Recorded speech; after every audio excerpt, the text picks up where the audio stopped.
Oi, gente, eu sou a Tati Parreira e esse é o Marketing, Amor e Outras Coisas.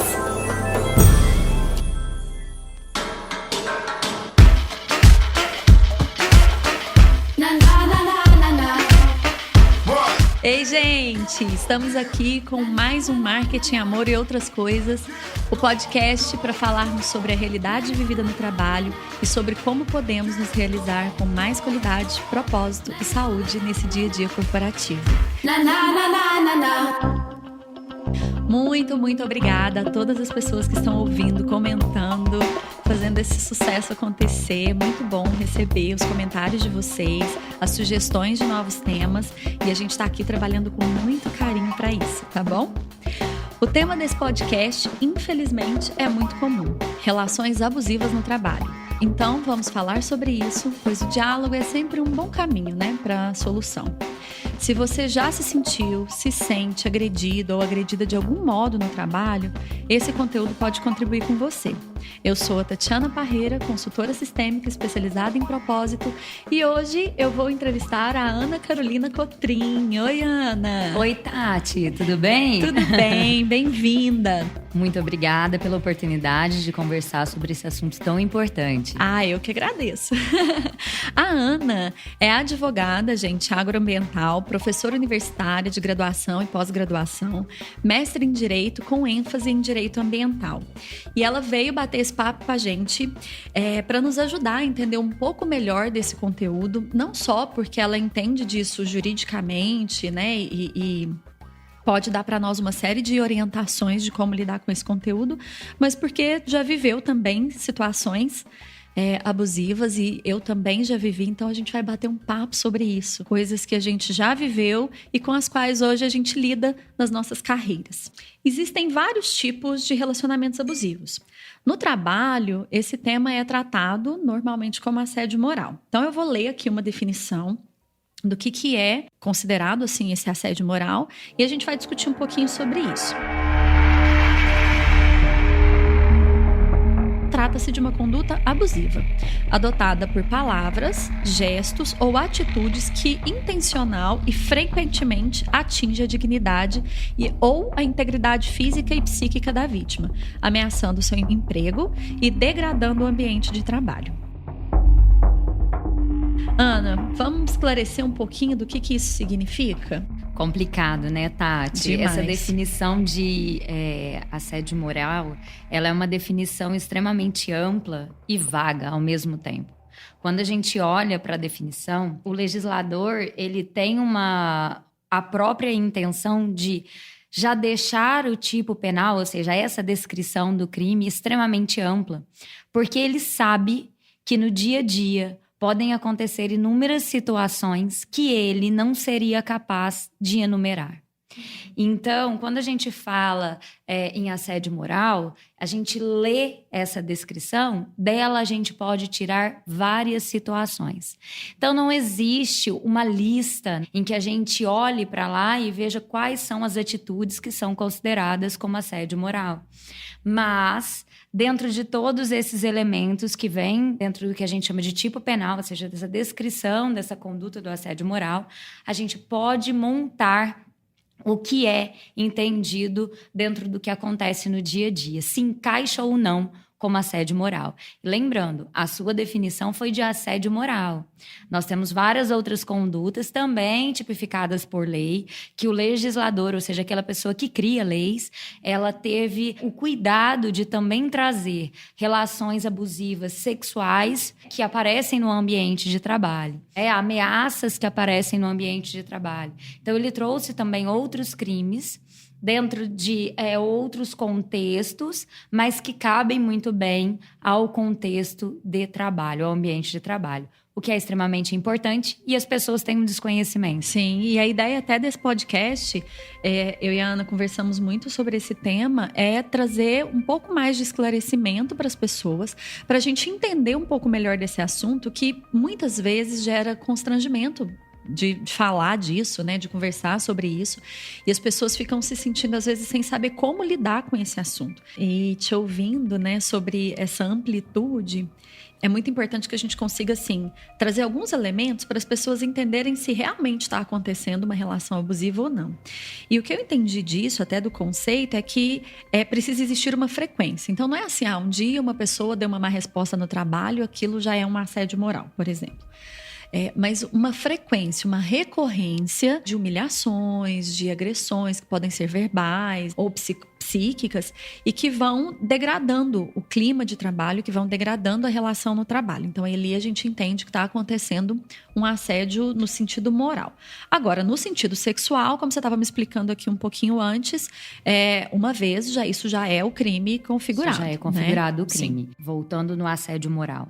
Além dessa relação de frequência e intensidade com que é praticado o ato de abuso psicológico, de abuso moral, que atenta contra a moral. Só um parênteses aqui, porque eu acho que é legal a gente diferenciar o que é o abuso moral do abuso psicológico. O abuso moral é aquele em que a gente trabalha com a parte do injuriar alguém, caluniar, né? Não no sentido do crime de calúnia, mas aqui numa tradução mais para a linguagem popular. Quando eu falo mal de você, eu faço calúnias, difamações, injúrias a respeito do indivíduo. Então, isso é entendido o aspecto moral.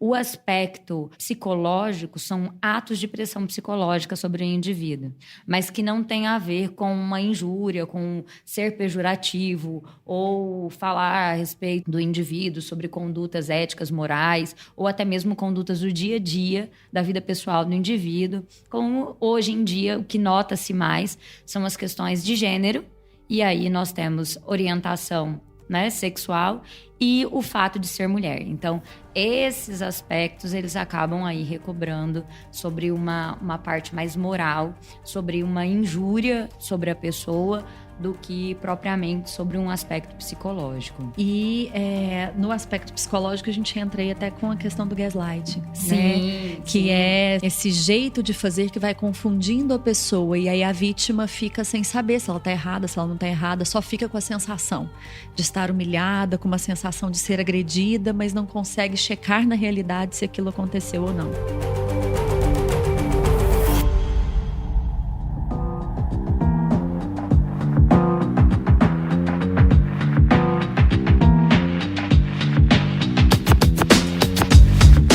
Eu, inclusive, já sofri muito, então eu acho até importante agora falar sobre isso para dar uma vivência sobre algo que eu estou falando. Algumas pequenas frases que se repetem no cotidiano. Mas você é mulher. Você sendo mulher, você não conseguiria se expressar tão bem ou passar confiança para um público masculino. Porque, tecnicamente, o meu público maior que me procura é um público masculino, já que eu sou advogada numa parte de agronegócio e ele ainda é dominado a parte administrativa por homens. Então, o que acaba acontecendo é que, com os sócios que eu já tive, eu sofri essa pressão do tipo, você é muito boa no que você faz, você é muito competente, mas para ficar dentro do escritório. Para vender isso, para ir em reuniões, pode deixar que a gente fala. Sim, e é um jogo, né? Sim. É um jogo muito, muito cruel, porque é um jogo que elogia, né? Eu até peguei aqui agora a definição de gaslighting, que é o abuso psicológico para a gente poder informar as pessoas, que é um jogo de informações distorcidas, que elas vão sendo seletivamente organizadas. Então, elogia, mas depois diminui a pessoa, omite algumas informações para favorecer o abusador ou simplesmente, né, inventa coisas com a intenção de fazer a vítima duvidar da própria memória, da própria percepção, da própria sanidade. E aí o que é interessante, voltando àquela questão da intensidade da frequência, né, do conceito do assédio moral, é que isso acaba acontecendo reiteradamente e de uma forma sutil. É por isso que às vezes as pessoas ficam assim, nossa, mas Peraí, ela tá vindo falar sobre isso, ela entende sobre isso, ela dá aulas em universidade em que ela comenta sobre isso. Por que ela se deixou levar sobre isso? Essa é a imagem que a gente passa para terceiros que não sofreram ou que sofrem, mas ainda não se deram conta que estão num processo de abuso moral. Essa é a grande questão. Eu não me via sofrendo aquela espécie de abuso, mas meu corpo respondia, meu psicológico respondia com todos os sinais de que eu estava sendo abusada. Eu não conseguia, às vezes, ir ao escritório, procrastinava para ir ao escritório, eu procrastinava para ir em reuniões, para encontrar determinadas pessoas que promoviam esse tipo de assédio psicológico e essa dúvida em mim. Eu passei a não acreditar no meu potencial, então, por esse motivo, eu procrastinava muito. Então, são coisas que você dá sinais de que está acontecendo, mas você não associa que aqueles sinais são relacionados a um abuso. Se relaciona a um cansaço, porque eu estou trabalhando demais, deve ser por isso que eu estou procrastinando. E, na verdade, o por trás disso tudo é muito maior. É muito maior e é muito interessante porque normalmente a vítima, ela entra numa dinâmica de culpa. Né, de se sentir culpada, ela vai se sentindo diminuída, não entende muito bem por que está se sentindo diminuída e que isso muitas vezes pode ter relação com um abuso que está acontecendo. E é importante a gente falar, às vezes não é um abusador, às vezes é um ambiente abusador. Exatamente. A empresa, a área, a cultura é abusiva. E as vítimas ou a vítima tende a entrar num movimento de esforço. Então, ela entende que tem algo errado com ela, que não sabe exatamente o que é, e tende a entrar num movimento de esforço. No trabalho, o que eu costumo atender muito e ver, e também já vivenciei, né? Começa uma dinâmica de trabalhar em excesso, de achar que o problema é falta de gerenciamento de tempo, de dinheiro. Começa uma loucura de estudos ou de busca de conteúdos técnicos para poder se aprimorar, para então ser boa o suficiente para. Um cansaço muito grande, físico, emocional, mas o cansaço que vem junto com essa exigência. E essa é a melhor forma de manter a vítima como vítima, porque ela assume a culpa para ela. Então, ela fica num lugar de muita dor, mas entendendo que o problema é com ela e não com a relação ou com o ambiente na qual ela está inserida. Até porque esse não é um tema tão comum de ser conversado, apesar de ser extremamente comum em termos de acontecimentos. E é extremamente sério. Por isso que o Estado resolveu transformar algumas condutas que acontecem na relação de trabalho como algo criminoso. Que então, bom, né? Sim. Até que enfim. Mas como o Estado, para chegar ao ponto do Estado ter que intervir, é porque existe uma situação extremamente grave acontecendo. Não tinha até então punição, o que deixava muita gente confortável para praticar os atos de abuso. O que mais chama a atenção é que ainda hoje, mesmo sendo crime, as denúncias a respeito dos abusos, sejam sexuais, sejam morais, elas são muito pequenas dentro da realidade e da proporção que acontecem. Uma parte, desconhecimento geral mesmo das pessoas, que aquilo é uma conduta, principalmente das mulheres, porque nós vivemos, além de uma relação de abuso no trabalho, né? Nós vivemos uma relação de abuso social e uma relação de abuso, às vezes, familiar, doméstico, pela condição da mulher. Então, é como se nós já estivéssemos acostumadas àquilo. E aí fica mais difícil reconhecer que aquele processo está acontecendo. Né?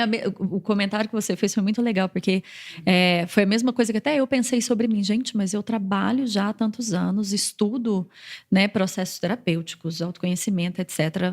20 anos aí na vida estudando isso.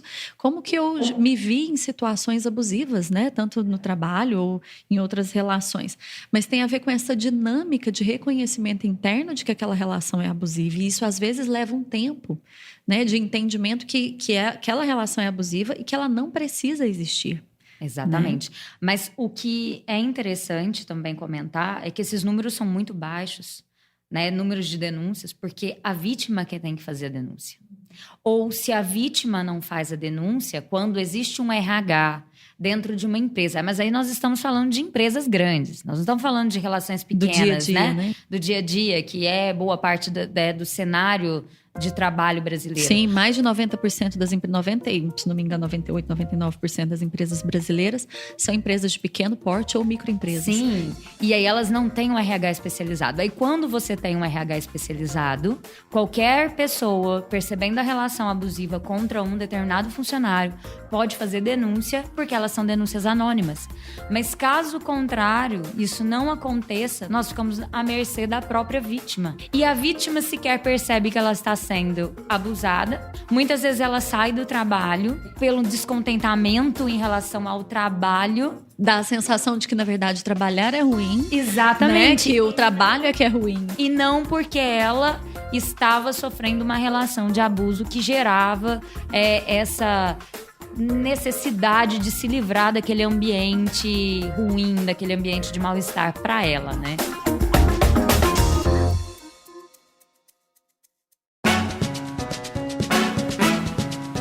E, Ana, vou até trazer alguns dados, né? Porque você está falando aí da questão do volume de reclamações e das pessoas fazendo algo sobre isso ser baixo, né? Ainda assim, olha só, imagina se a gente tivesse acesso ao que se todo mundo estivesse falando sobre isso e se as vítimas estivessem reclamando, né? Mas uma pesquisa de 2015, publicada pela BBC News, entrevistou, junto com Vagas.com, quase 5 mil profissionais de todas as regiões do país para entender essa questão do assédio.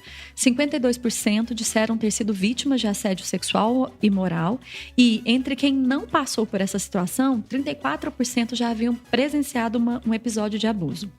Já em 2016, dados obtidos pelo Correio Brasiliense junto com a CGU, que é a Controladoria Geral da União, mediu um processo por assédio moral sendo registrado a cada 55 horas.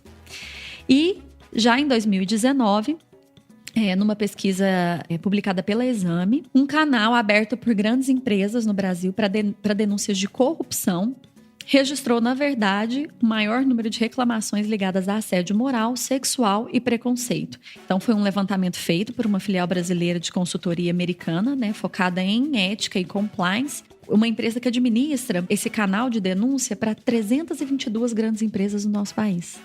E um canal que foi aberto para denúncias de corrupção recebeu denúncias, na verdade, de assédio moral, de assédio sexual, de preconceito. É muito alto e ainda assim as pessoas não estão denunciando. E aí a gente tem aquele negócio, né? Assim, a vítima ela já está numa situação frágil, psíquica e emocional, muitas vezes. Ela, dentro dessa situação frágil, nem sempre sabe que está sendo abusada e, portanto, pode não denunciar em função do desconhecimento da situação que vive de fato. E quando tem noção de que isso está acontecendo, frequentemente também tem receios disso acontecer. Porque, normalmente, existe uma hierarquia aí nessa questão do assédio. É um dos requisitos para a configuração tanto do assédio moral quanto do assédio sexual, essa relação hierárquica entre as pessoas, entre o assediador e o assediado. O que também é muito complicado, porque se você for deparar na situação de trabalho, você não tem só um assédio vindo do superior hierárquico. Vou te dar um exemplo da nossa relação enquanto aluno-professor, já que eu sou professora universitária. Existe uma situação que é um elogio por parte de alunos, mas existem elogios reiterados que não têm condão de elogio, que na verdade tem um condão de abuso mesmo sexual. Só que se esse conteúdo viesse do professor para com o aluno, eu me enquadraria muito bem dentro dessa relação do Código Penal, porque seria um superior hierárquico, tecnicamente, por mais que você não tenha uma hierarquia funcional entre o professor e o aluno, mas existe uma hierarquia no sentido da relação social ali entre professor e aluno. E ainda assim os tribunais hoje têm entendido. Então, eu dar cantadas, né, ser ofensivo e agressivo com um aluno, isso seria considerado uma possibilidade de assédio. Mas o contrário não acontece para a lei. Então, eu estou num ambiente de trabalho e eu lido com adultos. Isso é muito comum de acontecer, principalmente em relação a alunos para com professoras. Isso você já deu aula. Sim, eu vivi também vivenciou essa experiência. Mas é uma questão em que tecnicamente, nós não temos o respaldo da lei. E é uma situação constrangedora, né? Assim, é uma situação constrangedora, porque mesmo que exista um posicionamento com a pessoa, né, que se coloque um limite, isso não assegura de que não vai acontecer num segundo momento, Exato. com uma outra professora e etc. Exato. Mas só pra gente explicar a cabeça do legislador, porque aí a gente fica falando assim, mas meu Deus, ele sabia que poderiam ter outras situações. Por que ele trabalhou com essa questão de superioridade hierárquica? É porque na legislação o intuito é que o superior hierárquico, estando numa relação de superioridade, pode fazer do abuso um meio para ele obter ou um requisito sexual, ou um favor profissional, ou alguma outra situação. Então, a lei entende que a única pessoa que poderia tirar proveito da situação seria o superior em relação ao inferior. Então, a cabeça do legislador é essa. Mas a gente hoje tem que entender que as relações de trabalho e as formas de se conseguir algum abuso, né, moral, sexual, elas não são só nesse contexto. Não são só no contexto legal de obter algo para, então, eu poder processar o indivíduo. Então, eu tive uma relação sexual com a pessoa em troca de um favorecimento, mas as relações não acontecem só por esse motivo. É claro que a gente está respaldado por outros tipos penais, vamos deixar claro. Existem aí crimes de estupro, violação sexual mediante fraude, no quesito sexual. Existem também crimes de calúnia, injúria, difamação, que podem ser atribuídos, ameaça, podem ser atribuídos fora desse cenário. Mas já que a gente tem uma legislação que foi criada com o intuito de combater, com um intuito político mesmo, né? De combater as relações abusivas, ela poderia ter sido um pouco mais ampla, né? Bom, quem sou eu para criticar o legislador, mas colocando meu ponto de vista nessa situação. Só para fechar esse raciocínio, as pessoas entenderem que, eu não tenho os requisitos, eu não partiu de um superior hierárquico, não tem uma relação de hierarquia. Fica calma que existem outras possibilidades e o Código Penal, ele abarca outras situações que, independente de você estar numa relação de trabalho ou não, você pode fazer sua denúncia a respeito do fato.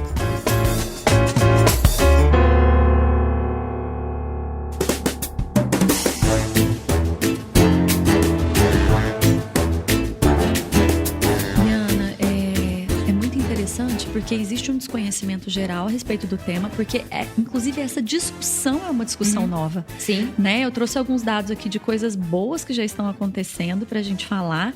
Então, em março de 2019, a Câmara aprovou um projeto de lei que torna crime o assédio moral no trabalho, né? E a proposta agora está em apreciação no Senado. Sim, só cortando essa questão, ainda é uma proposta. Nós não temos essa modalidade enquanto crime. Sim.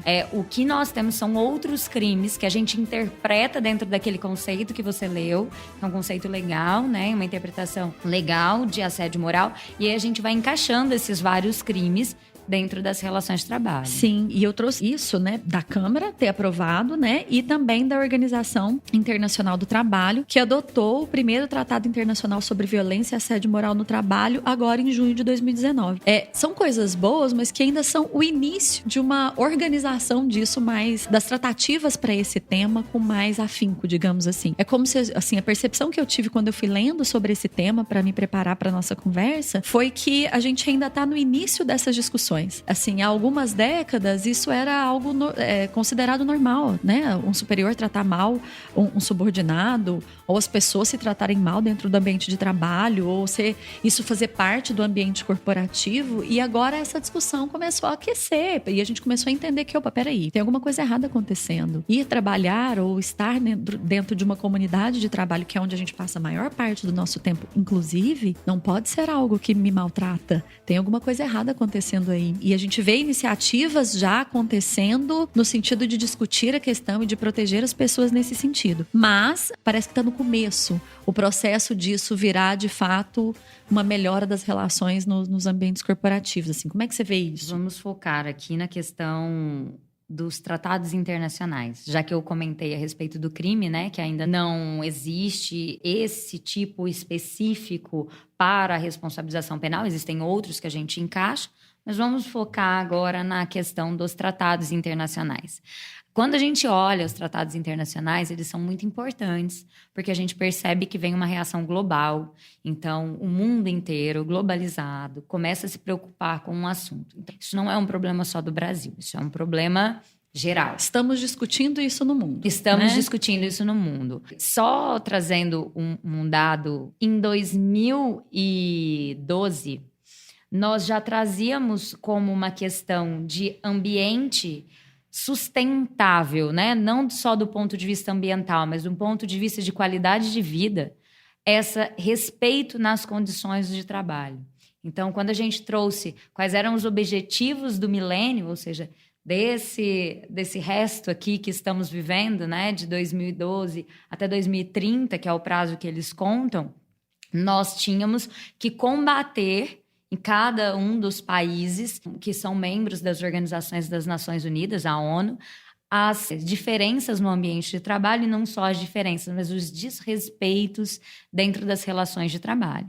Então, isso forçou com que os países também tomassem um posicionamento no sentido de regulamentar uma conduta mais específica sobre esse fato. Porque às vezes a gente olha uma conferência de meio ambiente, a gente fala assim, mas o que tem a ver relação de trabalho, violência contra a mulher numa conferência de meio ambiente? Tem tudo a ver, porque o meio ambiente é onde a gente vive.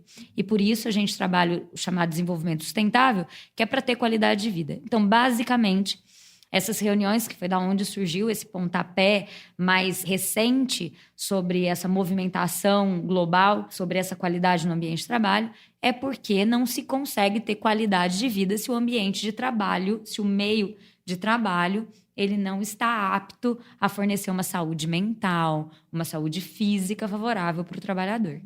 Então, isso é um fato. Mas a grande problemática relacionada aos tratados internacionais é que eles são muito lindos, é tudo muito filosófico, tudo muito vamos salvar o mundo, né? Mas os tratados internacionais, eles não têm uma força impositiva aos países do ponto de vista sancionatório.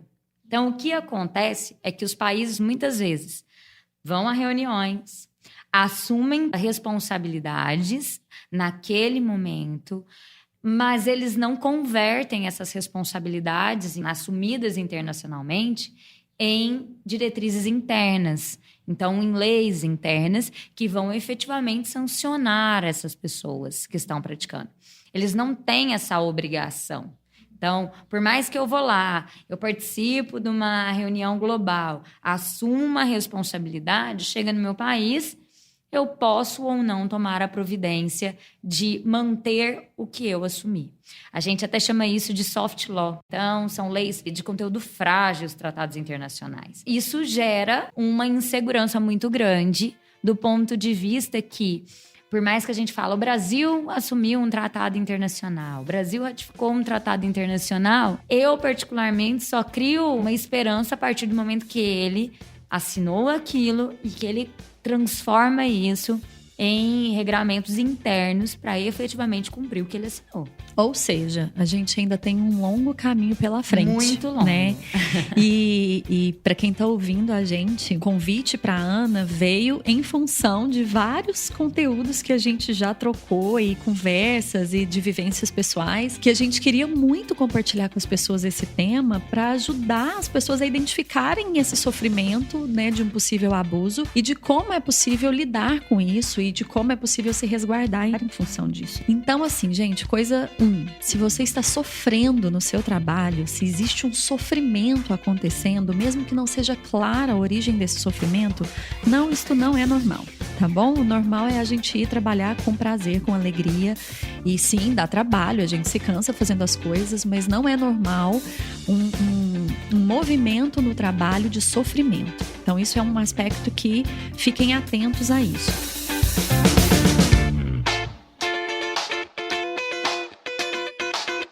Ana, E eu quero retomar um pouquinho, você falou há um tempo atrás sobre a questão das mulheres, né? De como a gente se habituou a situações de abuso, não só no trabalho, mas na família, socialmente, etc. E eu gostaria que você falasse um pouco da situação da mulher que trabalha na administração do agronegócio, de negócios relacionados à área que você mais atua. Como é isso? Anteriormente, você falou do gaslighting, né? É o que mais acaba acontecendo nessa relação do agronegócio. A mulher hoje, segundo as últimas pesquisas que a gente tem, eu não tenho aqui em mãos os dados, mas só para a gente ter mais ou menos uma base, me perdoem se eu errei alguma margem de erro aqui do Ibope, para mais ou para menos, mas nós temos 53% das propriedades rurais no Brasil sendo de titularidade das mulheres. Ou seja, as mulheres são proprietárias de 53%. Quantos por cento das propriedades rurais no Brasil são administradas por mulheres? 11. Isso quer dizer que, de todas as propriedades do Brasil, as mulheres são donas de mais da metade. Donas. O negócio é delas. Porém, elas não mandam nesse negócio. Lembrando que nesses 11% estão propriedades que elas administram por ser delas, ou que elas administram e não são propriedades dela. Elas são meramente administradoras de um negócio de terceiros ou que estão na mão aí de outras pessoas. O que espanta dentro dessa pesquisa é que os motivos pelos quais as mulheres não administram essas propriedades, né, mesmo sendo donas, é que no repassar da sucessão familiar, ou seja, pai repassar a propriedade, ele diz que prefere repassar a propriedade para o marido da mulher, quando ela tem, ou para o filho. Então, ele repassa a administração para um homem do que para uma mulher. Então, aí, por um lado, por mais que a gente vê aí uma relação que no eixo doméstico familiar possa até, às vezes, enquadrar dentro de uma violência psicológica, do ponto de vista até da Lei Maria da Penha, né? Mas não vamos entrar em detalhes nisso, que não é o foco. Mas a gente também vê um abuso nessas relações de trabalho familiar em relação à mulher no agronegócio. Está aumentando o número de mulheres no agronegócio, mas ele ainda é muito tímido. E as próprias mulheres se sentem desencorajadas pela sociedade e principalmente pelo eixo familiar a administrarem os negócios da família. Por uma situação que a gente já até comentou. É aquele reforçar, desde que a menina nasce, de que a lida, não a propriedade rural ou a administração, ela caberia a um homem. Ele estaria mais preparado para lidar com isso do que uma mulher. Então, a gente percebe que todos os outros reflexos que vêm dentro de desrespeito na propriedade com as mulheres, ele é reflexo dessa mentalidade, que é uma mentalidade patriarcal, masculina, no cenário brasileiro. Então, aí, vários relatos de mulheres que já ouviram de funcionários de que eles se recusariam a ser comandados por uma mulher dentro de uma propriedade rural, porque ela não entenderia. E a gente não vê isso só em propriedades rurais, não. Né? E a gente vê isso também em empresas e fora do campo. Sim. Também. Mas a questão hoje da mulher, eu acho que no agronegócio, ela ainda reflete mais do que a empresa na zona urbana. Eu acho que o patriarcalismo e a mentalidade de que a propriedade rural deve ser comandada por homens dentro desse abuso, né, sexista que nós ainda vivemos, ela é muito maior dentro desse nicho. E eu quero propor um exercício para quem está ouvindo, para quem está nos ouvindo agora. Perceba aí como foi para você imaginar mulheres conduzindo grandes propriedades rurais. Foi uma sensação de estranheza dentro de você? Ou foi uma sensação de, nossa, super normal uma mulher conduzindo uma grande propriedade rural? Como foi a sensação dentro de você quando você ouviu a Ana aqui comentando sobre esse assunto? E eu gosto de fazer esse exercício porque às vezes a gente pensa assim, as pessoas são preconceituosas, as pessoas precisam melhorar, as pessoas. E a gente não percebe que muitas vezes essa estrutura de pensamento que gera relacionamentos abusivos, ela está instalada em nós. também, inclusive nós mulheres. Então é muito legal a gente ir fazendo esse exercício. Como é que é? Quando eu escuto sobre a possibilidade de mulheres conduzindo propriedades rurais, sejam elas de que tamanho for. Como é que é quando eu ouço sobre mulheres conduzindo grandes corporações? Como é que é quando eu ouço sobre esse tema? Qual é a reação que acontece dentro de mim? Isso é um bom parâmetro para a gente começar a entender como esses temas estão instalados dentro de nós e como eles nos levam para relacionamentos abusivos na nossa vida, né, no nosso círculo social, sem que a gente nem perceba muitas vezes. E uma grande questão, Tati, através desse exercício que você propõe, eu acho que mais do que a própria legislação, mais do que tratados internacionais, mais do que qualquer pesquisa tenda a demonstrar nesse sentido, o primeiro passo para que a gente consiga uma mudança, que é a nossa conscientização e agir no sentido de bloquear o agressor.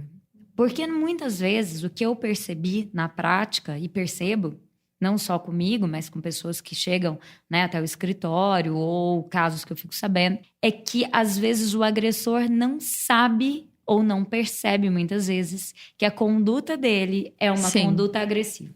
É um desconhecimento das duas partes, né? O abusador nem sabe que está agindo desse modo. Ele acredita que ele tem autoridade suficiente para agir daquele modo e que ele não está sendo um abusador. Ele não está gerando mal para o outro. E que não pode ser punido por isso, né? Exatamente. Como se ele sempre, se estivesse correto aquela maneira de agir, é daquele jeito que a coisa funciona e que tá tudo bem, né? Que não vai ser punido por isso. Então, ao passo que a vítima, né? Quando ela se posiciona, e ela para, e ela fala, não, isso não pode acontecer comigo. E ela fala isso pro agressor, muitas vezes, ela acaba impondo um comportamento até para o próprio agressor repensar nas suas atitudes, para as outras pessoas do meio. E se enxergarem, vivenciando ou não aquela situação, e também replicarem o posicionamento no sentido de impor um limite ao outro não praticar um abuso contra você. Porque a gente não adianta ter legislação. Primeiro que o nosso sistema carcerário, ele é um sistema carcerário que está aí superlotado. Uhum. Segundo, que as penalizações, por mais que elas existam, elas não são tão rígidas a ponto de gerar uma coerção no indivíduo em que ele realmente iniba o comportamento só pelo medo da lei. A gente não consegue amedrontar, mesmo porque hoje em dia as pessoas pensam no sistema penal como sistema falido. Uhum. A gente tem uma falsa ideia de que adianta eu ter uma pena lá que está prevista de 2 anos, sendo que o indivíduo vai fazer uma prestação de serviço à comunidade. Então a gente tem essa falsa ideia de que o direito penal não resolve as coisas. E realmente o direito penal ele é considerado como a última das razões. Então é muito bonito quando a gente olha, né, um projeto de lei para realmente criminalizar não só as outras condutas, mas também o assédio moral. Quando a gente olha um tratado internacional, mas a gente tem que entender que o direito penal ele deve ser o último a ser evocado.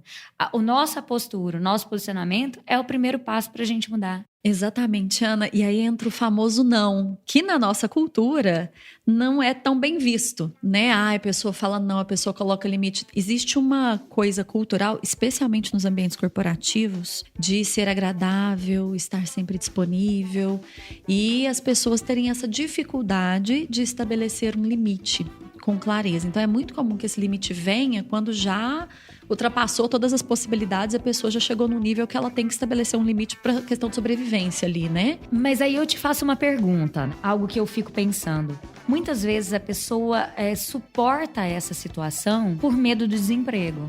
Não seria isso também? Sim, sim. Que aí quando ela chega num limite, sim, ela fala assim, dane-se, eu não tenho sim, mais nada, né, de ter o meu Só que qual emprego. que é o efeito disso, né? Eu acho que parte é desconhecimento, mas quando a pessoa se dá conta do que está acontecendo, muitas vezes é difícil estabelecer o limite, por medo do desemprego, mas eu vou dar um passo antes, que é assim. Por que é que eu estou nessa situação? Porque quando um abuso já aconteceu de uma maneira recorrente, às vezes no ambiente de trabalho, muitas vezes aquela pessoa já tem dificuldade de se posicionar na vida, em vários outros aspectos. Sim. Então, não é uma coisa que aconteceu do nada. é algo que foi construído de um certo modo, né? E que é importante a gente pensar assim, o que é que eu estou fazendo que está sustentando essa relação de abuso?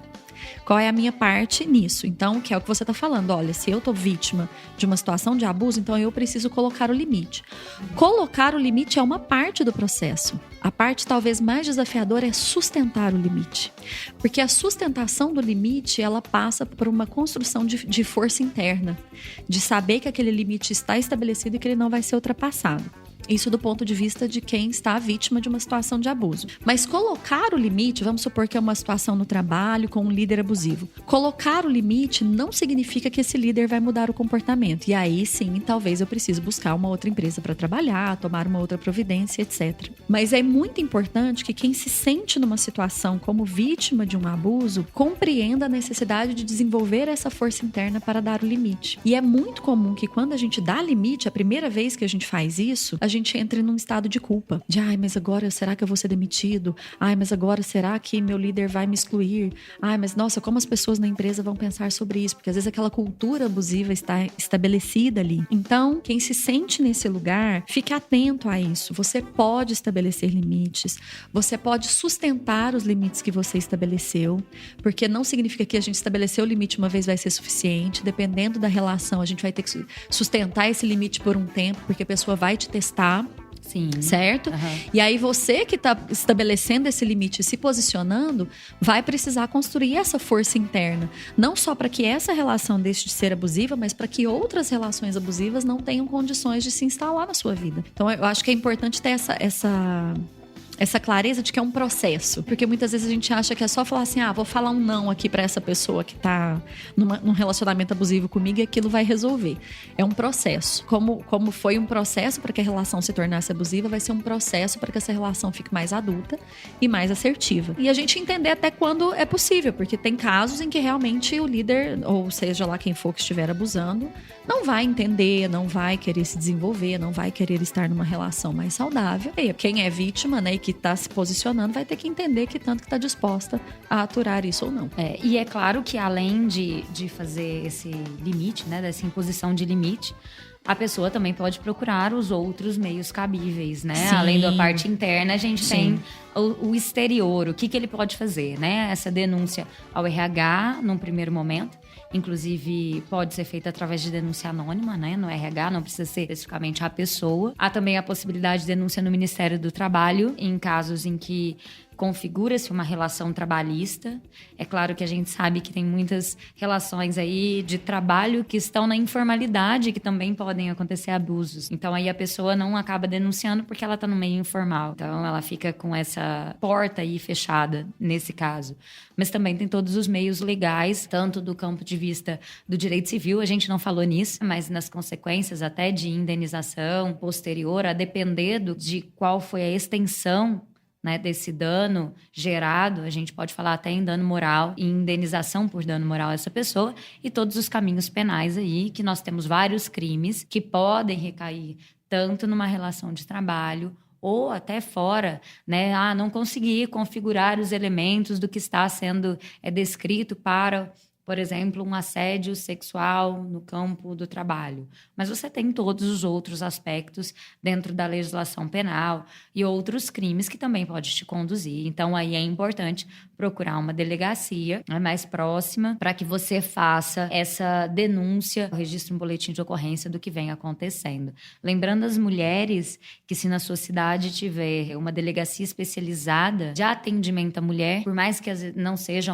uma questão de violência doméstica e familiar, nós temos delegacias especializadas à mulher. Porque às vezes a mulher, ela sofre um processo de violência, não só sexual, mas ela fica constrangida de falar isso para um delegado do sexo masculino. Então, procure às vezes uma delegacia especializada em atendimento à mulher, ou então, dentro de uma delegacia em que você tem a possibilidade de ser atendida por uma mulher, você pode solicitar: olha, eu gostaria de ser atendido por uma mulher.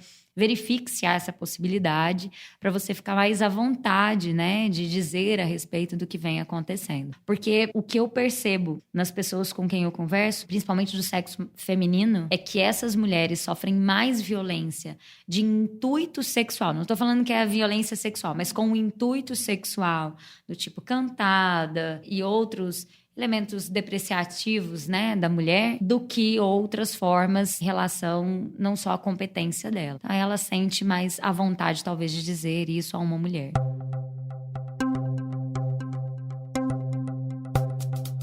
Eu tô aqui pensando, né? Vamos falar um pouco disso, né? De recursos para as pessoas poderem sair de um relacionamento abusivo. Lembrem-se que é um processo, tá? Então, assim, tô em sofrimento lá no meu trabalho.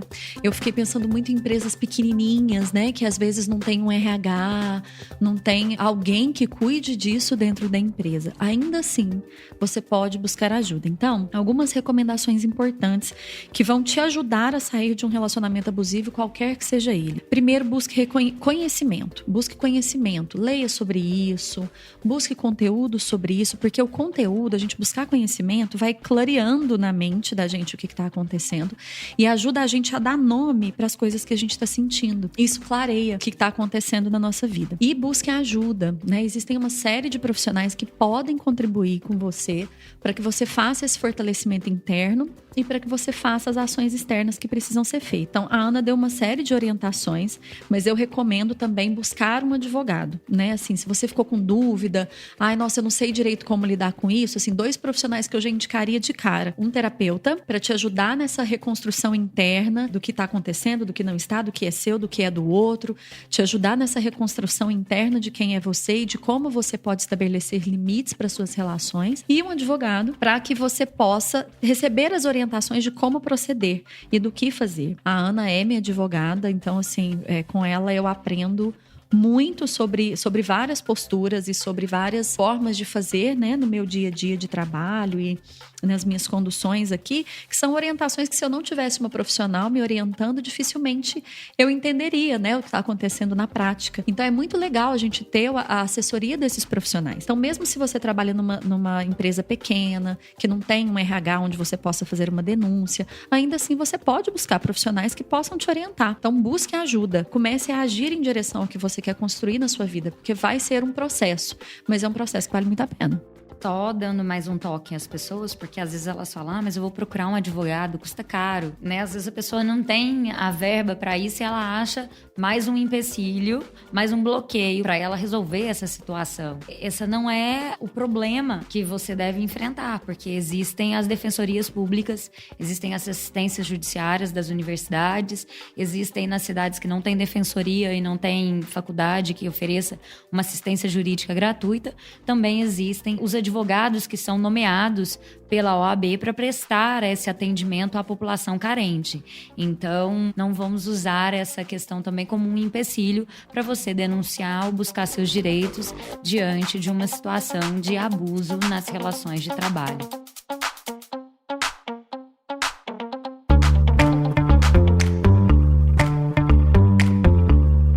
Só uma questão que eu gosto de pensar são nos profissionais autônomos. Ah, sim. Os profissionais autônomos, eles não têm essa relação, né, de hierarquia, mas eles têm muitas vezes clientes em que há o atendimento reiterado.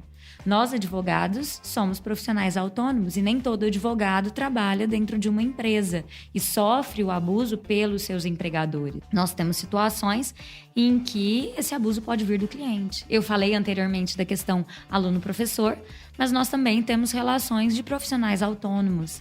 E aí, por mais que a gente não se enquadre dentro do conceito do assédio moral ou na relação de assédio sexual, o importante é que a gente saiba que existem procedimentos jurídicos que também nos resguardam. Então, isso é importante, as pessoas saberem que existe uma situação de imposição de um limite interno, mas que também existe um limite dado pelo Estado. E não é normal uma relação de abuso, viu, gente? Nem por parte de cliente, porque tem essa máxima, né? O cliente pode tudo, o cliente tá sempre certo. Não, nem sempre. E não pode tudo, né? O que precisa existir em qualquer relação é um bom contrato. Um bom contrato de relacionamento que faça com que essa relação seja saudável e equilibrada nas suas compensações. E a responsabilidade pelas nossas relações ou pelas relações onde a gente se coloca é nossa, né? Não é nossa culpa, às vezes, um abuso acontecer ou uma situação que a gente não controla, mas a nossa reação diante disso é nossa responsabilidade e a gente pode e deve reagir, porque responsabilidade tem a ver com isso, né? Capacidade de responder a algo. E como adultos nós somos responsáveis, então nós temos capacidade de responder a algo. E se a gente sente que não está forte o suficiente para responder ao que está acontecendo, porque às vezes aquela agressão é muito grave, né, e ameaçadora, a gente precisa buscar ajuda para poder fortalecer a gente, para a gente dar conta de responder aquilo. E talvez como um conselho para as pessoas, já que eu passei por essa questão de relação abusiva, tanto com profissionais que atuavam junto comigo, quanto também com o cliente, e isso é corriqueiro, eu ainda passo.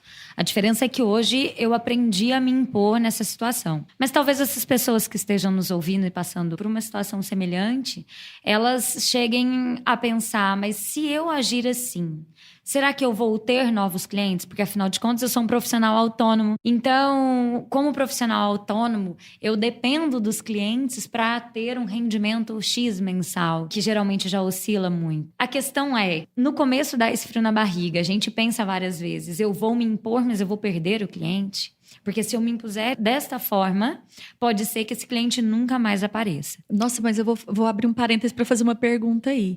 Que tanto que esse cliente é bom? Exatamente. Um cliente que é abusivo, um cliente que gera um custo de estresse, um custo emocional imenso, que tanto que esse cliente vale a pena também? Do ponto de vista de uma pessoa que está economicamente estabelecida, talvez ela se faça essa pergunta e ela chega a uma conclusão de que, não, esse cliente não vale a pena e seja mais fácil passar por esse processo. Foi o meu caso. Várias vezes eu ficava me perguntando como seria uma pessoa que não estivesse numa situação de equilíbrio financeiro. Muitas vezes eu me coloquei no lugar dessas pessoas e pensei quantas relações havia essa continuidade na abusividade em relação ao dinheiro que era necessário entrar todo mês. É mais ou menos a mulher que depende do marido financeiramente numa relação de abuso doméstico. Do meu ponto de vista, eu nunca me arrependi de me posicionar. Até hoje, recentemente aconteceu um caso de abuso, menos de um mês, e eu me posicionei no sentido de, inclusive, ter que devolver um dinheiro. Não é que tinha que devolver. Por um aspecto ético e até para me bloquear o abuso que estava sendo, eu mesmo devolvi o dinheiro de um cliente que achou que me pagando, ele poderia promover uma relação abusiva. Nessa relação advogado e cliente. E nessa situação, eu percebi que eu estava livre daquele medo inicial, em que hoje eu não tenho mais aquele receio. E ao passo que vai um cliente com esse perfil, eu consigo angariar novos clientes que veem em mim o meu propósito, veem em mim o meu novo perfil e se identificam com essa relação saudável dentro do ambiente de emprego. Sim, eu vou trazer um aspecto sistêmico que eu acho que pode contribuir com isso. Que é um medo muito comum, especialmente de profissionais autônomos. Não só de profissionais autônomos, mas é o medo de colocar o limite e perder o amor, ou perder a conexão, ou perder o cliente, ou perder. Nesse lugar, às vezes a gente entende isso mentalmente, mas no coração isso vira uma bagunça e dá aquele medo, né? E um frio na barriga e aquele negócio todo. Então eu vou trazer um aspecto sistêmico, que é um aspecto da abordagem que a gente atua aqui, que é o seguinte: para que uma relação seja saudável, seja num grupo ou seja entre duas pessoas, existe uma lei que precisa ser respeitada, que é a lei da compensação. Quando num relacionamento que é adulto, então quais relacionamentos são adultos? Casamento, trabalho, relação social, relação de amizade, sociedade, todos esses relacionamentos que são adultos, de relacionamento com dinheiro, com clientes. Nessas relações, o equilíbrio da compensação precisa acontecer de igual para igual. O que é isso?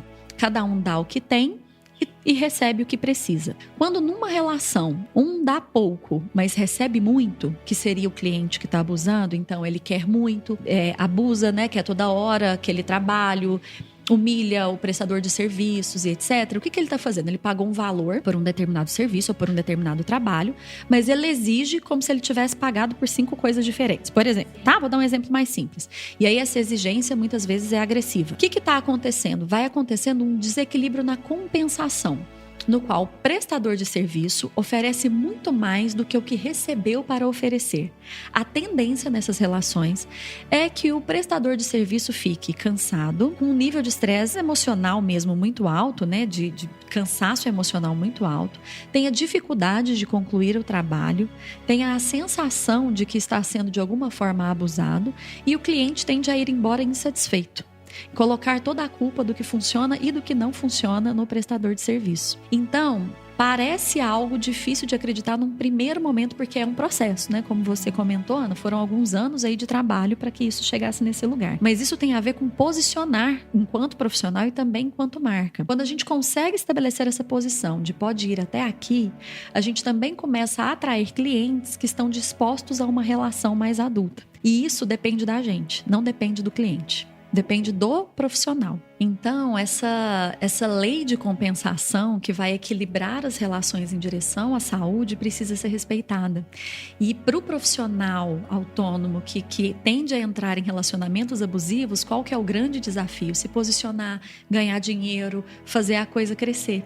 E aí a pessoa aceita relacionamentos abusivos dos clientes, muitas vezes achando que precisa fazer esse esforço para manter o cliente, mas permanece nesse ciclo de não poder receber, porque existe exatamente essa descompensação.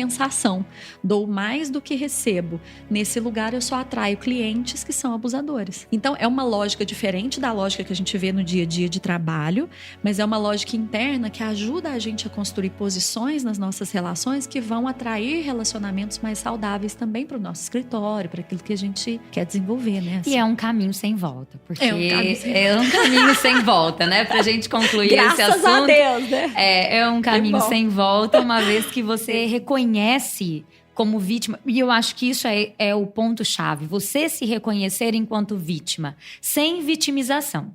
Não é se colocar naquele ponto de ai meu Deus, sou uma coitada de mim, sou abusada na relação do trabalho. Não, é você se reconhecer enquanto vítima, reconhecer o problema e ver aonde é o ponto em que você abre a porta para que haja um espaço para que pessoas abusadoras te afetem com aquilo. Não que o abusador é uma responsabilidade da vítima, não, né? Não é. Que fique aqui claro. Mas a gente, como um imã, já que a gente deixa um caminho aberto, a gente acaba atraindo esse abusador. Então, nesse ponto, o reconhecimento é o primeiro passo para uma vida de sucesso. Sim, né? Porque exatamente. Depois que a gente descobre que a gente não quer ser mais vítima em qualquer relação, que tenha essa distância entre o que é ofertado e o que eu me disponho a receber do outro. Então, isso tudo acaba sendo realmente um caminho sem volta. Você não aceita mais menos do que você merece. E que bom, né? E essa é a ideia, assim. Eu acho que a gente fecha muito bem falando disso, que é pessoa que está nos ouvindo e se sentindo abusada no trabalho de alguma maneira, se sentindo assediada moralmente, humilhada, sofrendo algum tipo de abuso. Você não precisa viver assim, você não precisa passar por isso. Não é assim que o mercado funciona, não é assim que as relações funcionam ou precisam funcionar. Se ainda funcionam, a responsabilidade de fazer com que isso comece a ficar mais saudável é nossa. É de quem já está tendo consciência sobre isso. Então, se você já se sente forte o suficiente, estabeleça os limites necessários na sua vida. Se não, busque ajuda. Busque ajuda de bons terapeutas, busque ajuda de bons advogados, converse com as pessoas, se estruture para criar limites favoráveis para o seu crescimento na sua vida, tá bom? A gente vai estar aqui se você quiser conversar com a gente sobre esse tema. Então, eu quero agradecer muito, Ana, a sua presença, a disponibilidade de vir falar com a gente sobre esse assunto, que é um assunto delicado, mas é um assunto que precisa ser discutido. Então, muito, muito, muito obrigada. Viu? Eu que agradeço o convite, eu agradeço essa oportunidade de falar sobre esse assunto, que é delicado, mas a gente precisa começar a tratar as questões delicadas de uma forma natural. Quando a gente encara isso de uma forma natural, as coisas vão modificando. Não é nada fácil, não é porque a gente precisa tratar isso como um assunto natural que vai ser fácil lidar com esse processo. Mas é encarar que isso é algo que acontece no nosso cotidiano e que nós temos a obrigação de divulgar e impedir com que isso aconteça. Talvez a gente não consiga impedir ainda nessa era, mas os próximos, né, habituados a esse comportamento nosso de conversa sobre o fato, já consigam se posicionar no sentido de realmente evitar com que haja abuso nas relações de trabalho. A gente se torna melhor e deixa o mundo melhor, né? Exatamente. E eu quero agradecer também quem está aí nos ouvindo. Muito obrigada, assim, por estarem conectados a esse podcast que é feito com tanto carinho. E, por favor, comentem, compartilhem com a gente as percepções de vocês sobre esses temas nas redes sociais. Vocês podem me encontrar no LinkedIn, no Instagram, no Facebook, com o perfil Tatiana Parreira. E também no site do escritório www.tatianaparreira.com.br. Deixem seus comentários e sugestões de temas aqui para o Marketing, Amor e Outras Coisas. Um beijo, gente!